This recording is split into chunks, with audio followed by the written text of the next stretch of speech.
Hello friends, welcome to வீட்டு தோட்டம் vlogs. இன்றைக்கி ஒரு அறுவடை வீடியோ தான் பார்க்க போகிறோம். அதுக்கு முன்னாடி நம்ம சேனலில் நீங்கள் சப்ஸ்கிரைப் பண்ணலைன்னா மறக்காமல் சப்ஸ்கிரைப் பண்ணிக்கோங்க. பக்கத்தில் பெல் பட்டன் இருக்கும், அதை ப்ரெஸ் பண்ணிக்கோங்க. அப்போ தான் நான் வீடியோ போட்டேன்னா உங்களுக்கு நோட்டிஃபிகேஷனில் காட்டும். நீங்கள் மிஸ் பண்ணாமல் என்னோடய வீடியோக்களை பார்க்கலாம். மறக்காமல் வீடியோ பிடிச்சிருந்ததுன்னா ஒரு லைக் கொடுங்க. மறக்காமல் ஷேர் பண்ணிக்கோங்க. வாங்க வீடியோக்குள்ளே போகலாம். இன்றைக்கி முதல் அறுவடை பார்த்திங்க அப்படின்னா பீக்கங்காய் அவங்க கூட பேசிட்டு அப்படியே 2 காய் அறுவடை பண்ணிட்டேன்.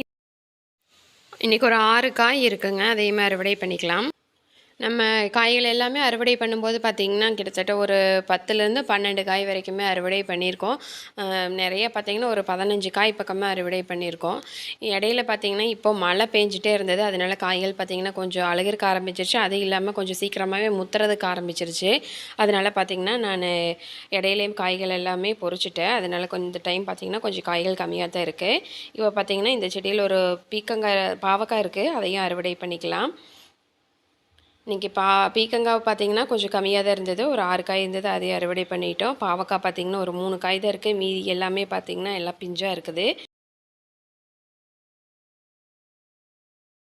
பாவக்காய் பார்த்திங்கன்னா தொடர்ந்து அறுவடை கொடுத்துட்டே இருக்குதுங்க.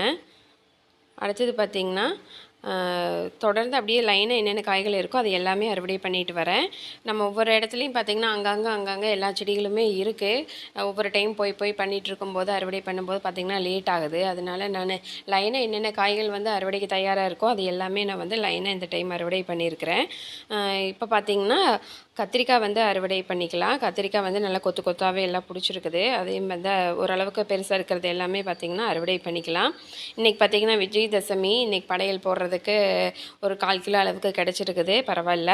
நம்ம வீட்டு தோட்டத்திலேயே பார்த்திங்கன்னா பூக்களும் வந்து நிறைய இருக்குது. பூக்கள் எல்லாம் வந்து சாயங்காலம் தான் வந்து பொறிக்கணும். சாமி கும்பிடும்போது பொறிச்சிட்டு அப்படின்னா கொஞ்சம் எல்லாமே ஃப்ரெஷ்ஷாக இருக்கும். இப்போ பொறிச்சோம்னா எல்லாம் வாடி போயிடும். நான் என்னென்ன பூக்கள் இருக்குன்னு மட்டும் கடைசியில் காட்டுறேன்.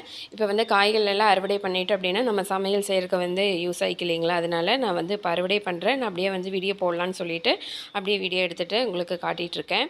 இன்றைக்கி பார்த்திங்கன்னா ஒரு 1/4 கிலோ அளவுக்கு இருக்குது. இந்த காய் எல்லாமே பார்த்திங்கன்னா இன்னும் ஒரு 2 நாள் ஆகும். கொஞ்சம் பெருசாக இருக்கிறத மட்டும் வந்து நான் இன்றைக்கி அறுவடை பண்ணிட்டேன். கத்திரிக்காய் பார்த்திங்கன்னா 3 வெரைட்டியில் இருக்குது நம்மக்கிட்ட. இப்போது பார்த்திங்கன்னா ராம கத்திரிக்காய் மட்டும்தான் அறுவடை பண்ணியிருக்கோம். மீதி எல்லாமே பார்த்திங்கன்னா பிஞ்சாக தான் இருக்குது. அடுத்தது பார்த்திங்கன்னா தக்காளி வந்து இன்றைக்கி ஒரு 1 கிலோ அளவுக்கு இருக்குங்க. நல்லா கொத்து கொத்தாக பிடிச்சிருக்குது. ஓரளவுக்கு இருக்கிறது எல்லாமே வந்து நான் எடுத்துகிட்டேன். கொஞ்சம் எல்லாம் செவந்தது இருக்குது பார்த்திங்களா, அது மாதிரி இருக்கிறது எல்லாமே எடுத்துகிட்டேன். எல்லாம் மயில் வந்து கொத்துறக்க ஆரம்பிச்சிரும். அதனால் பார்த்திங்கன்னா நான் எல்லாமே கொஞ்சம் பழுக்கிற ஸ்டேஜில் இருக்கிறது எல்லாமே வந்து பொறிச்சுக்கிறேன். இந்த செடியில் பார்த்திங்கன்னா இதுலேயே பார்த்திங்கன்னா ஒரு 1/2 கிலோ அளவுக்கு இருக்குது. ஒரு 5 பழம் இருக்குது. 5 பழமே பார்த்திங்கன்னா ஒரு கையில் ஒரு 2 பழம் தான் வைக்க முடியுது. அந்த அளவுக்கு நல்லா பெருசாக இருக்குது. மழை பெஞ்சிட்டே இருக்குங்காட்டி இந்த மாதிரி இத்தும் போயிடுது ஒவ்வொரு காய். நான் தக்காளி எல்லாமே பொறிச்சிட்டு கடைசியாக எவ்வளோ இருக்குதுன்னு காட்டுறேன். இப்போ ஒரு 2 செடியில் பொறிக்கிறது மட்டும்தான் காட்டியிருக்கிறேன். அது பார்த்திங்கன்னா வீடியோ லென்த்தாக போகும். அதனால கொஞ்சம் கம்மியாக தான் இருக்குது. இப்போ பார்த்திங்கன்னா கொஞ்சம் கம்மியாக இருக்கிற மாதிரி தான் இருக்கும். நான் மற்ற எல்லா செடியிலையும் பொறிச்சிட்டு அதுக்கப்புறமா காட்டுறேன். இப்போ இந்த செடியில் பார்த்திங்கன்னா ஒரு 2 பாவக்காய் இருக்குது. அதையும் அறுவடை பண்ணிக்கலாம். 1, 2 பாவக்காய் பார்த்திங்கன்னா நிலமை இருந்தங்காட்டி அது வந்து புழு வந்து உள்ளே இருக்க மாட்டேங்குது. கொஞ்சம் சிறுசாக இருக்கும்போதே எல்லாம் பழுத்துருச்சு. இப்போ இந்த உஜாலா நீட்ட கத்திரி பார்த்திங்கன்னா இது எல்லாமே பிஞ்சு தாங்க. இன்னொரு 4-5 நாள் ஆயிரணும். எல்லாமே வந்து தண்டு புழு தாக்குதல் வந்து அதுக்கப்புறமா பூ வச்சு இப்போ தான் வந்து பிஞ்சு வைக்கிறதுக்கு ஆரம்பிச்சிருக்கு.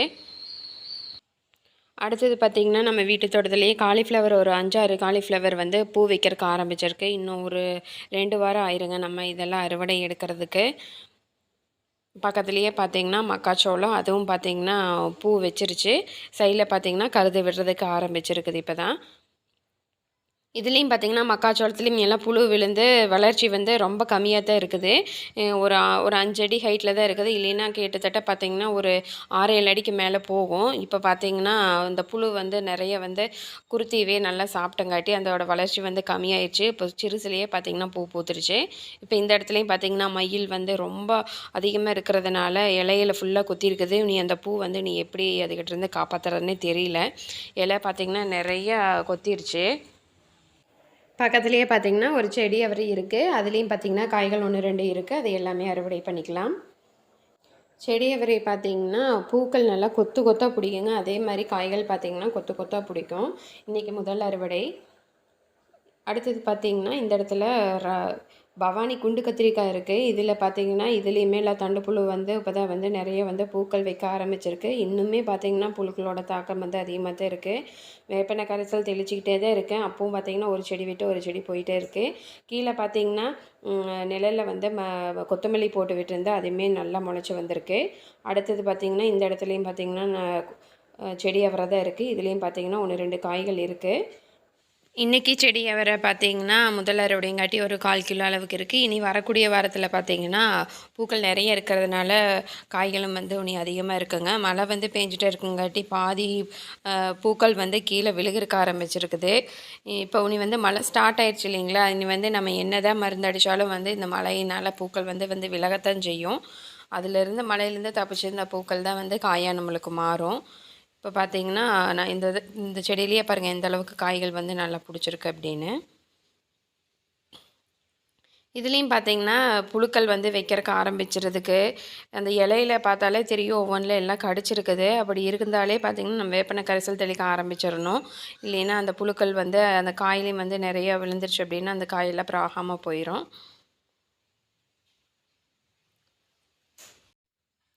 இந்த அவரைக்காய் எல்லாம் பொரிக்கும்போது பார்த்தீங்கன்னா, அந்த காய் மட்டும் கரெக்டாக இந்த மாதிரி கிள்ளி எடுக்கணுங்க. நம்ம இந்த விழுதோடு பொரிச்சிட்டோம் அப்படின்னா, அதிலிருந்து அடுத்த பூக்கள் வராது. நம்ம இந்த காய் கிள்ளி எடுக்கும்போது மறுபடியும் பார்த்தீங்கன்னா, அந்த இடத்துலேருந்து பூக்கள் வைக்க ஆரம்பிக்கும். இப்போ பார்த்தீங்கன்னா, எல்லா காயும் பொரிச்சாச்சு. அடுத்தது இன்றைக்கி வீட்டு தோட்டத்தில் பார்த்தீங்கன்னா, ஒரே ஒரு மாதுளை ஒன்று இருக்குது. மீதி எல்லாமே பார்த்தீங்கன்னா, கொஞ்சம் எல்லாம் பச்சையாக தான் இருக்குது. இந்த பூக்கள் எல்லாம் பார்த்தீங்கன்னா, இப்போ தான் பிடிக்கிறக்கு ஆரம்பிச்சிருக்குது. இன்றைக்கி பொரிச்ச காய் பார்த்தீங்கன்னா, இந்த பிப்ரவரியில் வந்து பூக்கள் வச்சது இல்லைங்களா, அதிலிருந்து கடைசி காய் தான். இப்போ இடையில பார்த்தீங்கன்னா பூக்கள் வந்து இந்த மாதத்தில் இந்த செப்டம்பரில் வந்து வைக்கிறக்கு ஆரம்பிச்சிருக்கு. செடி எல்லாமே பார்த்தீங்கன்னா பூக்களாக தான் இருக்குது. அந்த அளவுக்கு எந்த அளவுக்கு பூக்கள் வச்சுருக்கோ அதே அளவுக்கு கீழே பார்த்தீங்கன்னா பூக்களும் பார்த்திங்கன்னா நிறைய விழுந்துருக்குது. நம்ம என்ன தான் கண்ட்ரோல் பண்ணாலுமே மழையினால் பார்த்திங்கன்னா நிறைய அந்த பூக்கள் வந்து சும்மா துளிச்சிட்டே இருக்குங்காட்டி அந்த பூக்கள் வந்து அழுகி போயிடுது. உங்களுக்கு செடியில் பார்த்தாலே தெரியும் எந்த அளவுக்கு பூக்கள் இருக்குதுன்னு பாருங்கள். இதில் பார்த்திங்கன்னா ஒரு பாதி தான் வந்து காயாக மாறும். கீழே பார்த்தா தெரியும் உங்களுக்கு எந்த அளவுக்கு வந்து கொட்டியிருக்குன்னு பாருங்கள். இனி இதில் நிற்கிற பூக்கள் வந்து எந்த அளவுக்கு நம்ம காய் கொடுக்குதுங்கிறத வரக்கூடிய வீடியோக்களில் பார்க்கலாம். அடுத்தது பார்த்திங்கன்னா கொஞ்சமாக நான் வந்து இந்த வெள்ளரி பார்த்திங்கன்னா ஒரு 4 கொடி போட்டு விட்டுருக்கேன். அதுலேயும் பார்த்திங்கன்னா எல்லா பூக்கள் வந்து வைக்கிறக்க ஆரம்பிச்சிருக்கு. பக்கத்துலேயே பார்த்திங்கன்னா கொடி அவரை வந்து போட்டிருக்கேன். அதுவும் பார்த்திங்கன்னா கொடி வந்து படர்றக்க ஆரம்பிச்சிருக்கு இப்போ தான். இது பார்த்திங்கன்னா முள்ளங்கி பார்த்திங்கன்னா ஒரு 20 செடி போட்டு விட்டுருக்கேன். அதுவுமே பார்த்திங்கன்னா ஓரளவுக்கு தழைஞ்சு வந்துட்டுருக்கு. ஒவ்வொன்றும் பார்த்திங்கன்னா இப்போ தான் முளைக்க ஆரம்பிச்சிருக்கு. இது போட்டு பார்த்திங்கன்னா கிட்டத்தட்ட ஒரு 5 நாளுக்கு மேலேயே ஆயிடுச்சு. அடுத்தது பார்த்திங்கன்னா கடைசி அறுவடை பார்த்திங்கன்னா இன்றைக்கி சிவப்பு தண்டு கீரை. இந்த சிவப்பு தண்டு கீரை பார்த்திங்கன்னா கொஞ்சம் எல்லாம் பூக்கள் வைக்க ஆரம்பிச்சிருச்சு. இனி வந்து அதெல்லாம் நம்ம கட் பண்ணி சமையலுக்கு யூஸ் பண்ணிக்கலாம். இப்போ ஒரு 4-5 செடி இருந்தால் போதுங்க. டெய்லியுமே பார்த்திங்கன்னா ஒரு கட்டு அளவுக்கு நம்மளுக்கு கீரை கிடச்சிட்டே இருக்கும். இந்த சிவப்பு தண்டு கீரை, பச்சை தண்டு கீரை எல்லாம் வந்து நம்ம கட் பண்ணி எடுக்க வந்துக்கிட்டே இருக்கும். இப்போ இந்த ஒரு செடியில் பாருங்கள் எந்த அளவுக்கு கீரை இருக்குது அப்படின்னு. இது தண்டோடவே நம்ம வந்து கட் பண்ணி சாப்பிட்லாம், சமைச்சு சாப்பிட்லாம். இது வந்து நல்ல டேஸ்ட்டாக தான் இருக்குது. இந்த மாதிரி தண்டோட கட் பண்ணி எடுத்துட்டோம் அப்படின்னா அதிலேருந்து குருத்துக்கள் வச்சு நம்மளுக்கு கீரை வந்து நல்லா தழைஞ்சி வந்துடுங்க. இந்த சிவப்பு தண்டு கீரை, பச்சை தண்டு கீரையெல்லாம் பார்த்தீங்கன்னா அங்கங்கே விதை விழுந்து முளைச்சிருக்குங்க. நான் தனியாக வந்து இதுக்காக பராமரிப்பை பண்ணுறதில்ல. இப்போ ஒரு செடியில் பார்த்தீங்கன்னா கொஞ்சம் விதைக்காக விட்டுருந்தோம்னா அதுவே வந்து நல்லா காற்று மூலமாக பரவி விதை வந்து நல்லா பரவிடுச்சு அப்படின்னா அதுலேயே வந்து நிறைய செடிகள் வந்து உருவாயிருங்க. நம்ம வீட்டு தேவைக்கு போக மீதி இருக்கிற செடிகள் எல்லாம் வந்து நான் பிடுங்கி விட்டுருவேன். இப்போ பார்த்திங்கன்னா இந்த கிட்டத்தட்ட ஒரு 6-7 செடிக்கு பக்கம் இருக்குது. ஒரு வாரத்தில் பார்த்திங்கன்னா 2 டைம் அறுவடை பண்ணுற மாதிரி இருக்குதுங்க. ஒரு பெரிய பராமரிப்பே இல்லை. இப்போ பார்த்திங்கன்னா இந்த ரோஜா செடி பக்கத்தில் தான் அந்த செடி தானாக முளைச்சி வந்திருந்தது. இப்போ அதுலேயே பார்த்திங்கன்னா எந்த அளவுக்கு எல்லா கீரைகள் வந்து நல்லா பெருசாக தழைஞ்சி வந்திருக்குன்னு பாருங்கள். இந்த மாதிரி குத்து ஒவ்வொரு இடத்துல விட்டுட்டோம் அப்படின்னா அதுவே நம்மளுக்கு வந்து ஒரு நாள் அளவுக்கு தேவையான கீரைகள் வந்து வந்துருங்க. இன்றைக்கி பார்த்திங்கன்னா ஒரு கட்டு அளவுக்கு கீரை வந்து நம்ம வீட்டு தோட்டத்திலேயே கிடச்சிருச்சுங்க. இப்போ பார்த்திங்கன்னா பூக்கள் என்னென்ன இருக்குதுன்னு பார்க்கலாம். நான் இப்போ எதுவுமே வந்து பொறிக்கலைங்க. இப்போ பூஜைக்கு முன்னாடி வந்து நான் ஃப்ரெஷ்ஷாக பொறிச்சிக்கலான்னு சொல்லிவிட்டு இப்போ என்னென்ன பூக்கள் இருக்குதுன்னு மட்டும் காட்டுறேன். அரளி பார்த்திங்கன்னா ஒரு செடி இருக்குது. அடுத்தது பார்த்திங்கன்னா வெத்தலை கொடி இருக்குதுங்க. நம்ம பூஜைக்கு வந்து வேணும் இல்லைங்களா, வெத்தலை கொடி இருக்குது. அதுவுமே பார்த்திங்கன்னா நல்லா செவுத்து மேலே வந்து படர்ந்து போயிட்டுருக்குங்க. ஒரே ஒரு கொழுந்து தான் கொண்டு வந்து வச்சு அதுலேயே பார்த்திங்கன்னா நல்லா தளைஞ்சு வந்துட்டுருக்கு. அடுத்தது பார்த்திங்கன்னா 2 கலரில் செம்பருத்தி இருக்குது. சிவப்பு கலரில் பார்த்திங்கன்னா செம்பருத்தி செடி வந்து அதில் ஒரு 4, 5 பூக்கள் இருக்குது. அடுத்தது பார்த்திங்கன்னா ஆரஞ்சு கலரில் வந்து ஒரு செடி இருக்குங்க. இதுலேயுமே பார்த்திங்கன்னா பூக்கள் ஒன்று செடியெல்லாம் கட் பண்ணி விட்டுருக்கேன். அதனால் இப்போ பார்த்திங்கன்னா ஒரு 4, 5 பூக்கள் தான் இருக்குது. இல்லைன்னா பார்த்திங்கன்னா ஒரு 100 பூக்கள் பக்கம் இருந்துக்கிட்டே இருக்குங்க. செடி வந்து ரொம்ப பெருசான காட்டி நான் கட் பண்ணி விட்டுட்டேன். அடுத்தது பார்த்திங்கன்னா இது கோழிக்கொண்டை. இது வந்து செடி தாங்காமல் கீழே அப்படியே சாஞ்சு போயிட்டுருக்கு. அடுத்தது பார்த்திங்கன்னா ஜாதி மல்லிங்க. இதுவுமே பார்த்திங்கன்னா இனிமேல் தான் எல்லாம் பொறிச்சு கட்டணும். இப்போ பார்த்திங்கன்னா எல்லாம் மொக்கை இருக்குது. இல்லை நேற்றுக்கு பொறிக்காமல் இருந்த பூவெல்லாம் பார்த்திங்கன்னா எல்லாம் விரிஞ்சிருக்குது. அவ்வளோதாங்க. என்னுடைய வீட்டு தோட்டத்தில் இந்த பூக்கள் தான் இருக்குது. இதெல்லாம் தான் வந்து நான் பூஜைக்காக பயன்படுத்த போகிறேன். இன்றைக்கி கடைசி என்னென்ன அறுவடை பண்ணுங்கிறத பார்த்துடலாம். ஃபஸ்ட்டு பார்த்திங்கன்னா பீக்கங்காய், அடுத்தது பார்த்திங்கன்னா குட்டை பாவக்காய் அறுவடை பண்ணியிருக்கோங்க. அடுத்தது பார்த்திங்கன்னா சிவப்பு தண்டு கீரை, கொஞ்சமாக பார்த்திங்கன்னா கத்திரிக்காய், 1 கிலோ அளவுக்கு தக்காளி, அடுத்தது ஒரே ஒரு மாதுளை, அடுத்தது பார்த்திங்கன்னா செடி அவரை வந்து ஒரு 1/4 கிலோ அளவுக்கு அறுவடை பண்ணியிருக்கோம். இன்றைக்கி இந்த கீரைகள், பழங்கள், காய்கள் தான் அறுவடை பண்ணியிருக்கோங்க. இந்த வீடியோ பிடிச்சிருந்ததுன்னா ஒரு லைக் கொடுங்க. மறக்காமல் வீட்டு தோட்டம் விலாக்ஸ் சேனலை சப்ஸ்கிரைப் பண்ணிக்கோங்க. இனி ஒரு அடுத்த வீடியோவில் சந்திக்கலாம். அது வரைக்கும் நன்றி.